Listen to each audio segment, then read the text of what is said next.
ایک اب آ جائیں ذرا آپ کے وہ جو گجرانوالہ کا حلقہ ہے NA81، اس کے اندر سر یہ دوبارہ گنتی ہوتی ہے اور 10,000 تقریباً مزید ووٹ جو ہیں وہ ریجیکٹ ہو جاتے ہیں، اور وہ ٹوٹل تعداد ریجیکٹڈ ووٹوں کی جو ہے وہ اپروکسیمیٹلی کوئی 17,886 ہو جاتی ہے، اور اس میں میجورٹی ووٹ جو ہے وہ سارا PTI کا ووٹ ہے جو ریجیکٹ ہو جاتا ہے۔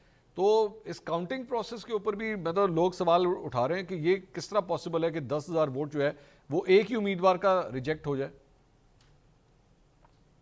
تو سوال تو پاکستان کے انتخابی عمل کے ہر سٹیج پر ہوتے ہیں اور ہوتے رہیں گے، ان سے ہم نہیں بچ سکتے۔ ٹھیک، میرا سوال یہی تھا کہ اس کا مطلب ہے کہ پھر 8 فروری کا جو الیکشن تھا وہ ٹھیک ہوا تھا اور اب جو ہے وہ ری کاؤنٹ میں خرابی ہو گئی، یا وہ خراب تھا اور ری کاؤنٹ ٹھیک ہو گیا؟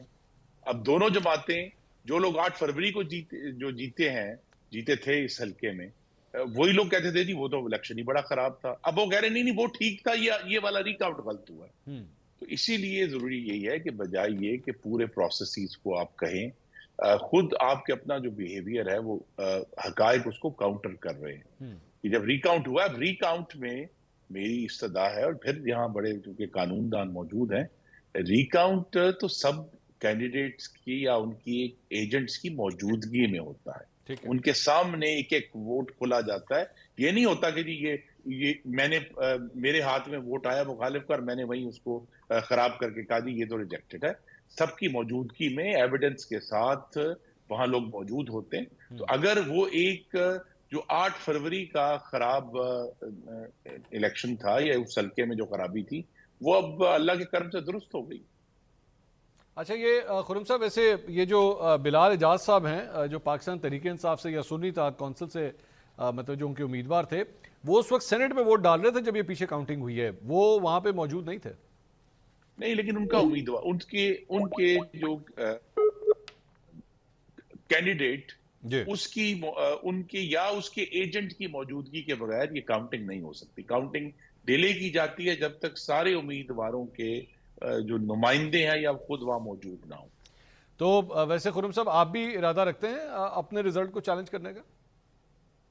جی، میرے پاس بھی قانونی بے ضابطگیاں ہیں اور اس کی بنیاد پہ ابھی ہم شواہد اکٹھے تقریباً ہو گئے ہیں، تو انشاءاللہ ہم بھی عدالت میں جائیں گے۔ ہم جو ہے اس پہ کوشش نہیں کریں گے کہ جب عدالت میں جائیں تو پھر منصور علی خان سے ریکویسٹ کریں گے کہ ہمیں موقع دیں کہ ہم نے جو بے ضابطگیاں دیکھی ہیں وہ بھی ہم قوم کے سامنے لے کر آئیں۔ ہماری طرف سے آپ کو ہمیشہ دعوت ہے خرم صاحب، آپ جب مرضی تشریف لانا چاہیں، آپ ہمارے بھائیوں کی طرح ہیں۔ ہمارا تو کبھی کسی سے ویسے کوئی اختلاف ہوتا نہیں، ہم تو آپ سب کو بڑا بھائی مانتے ہیں۔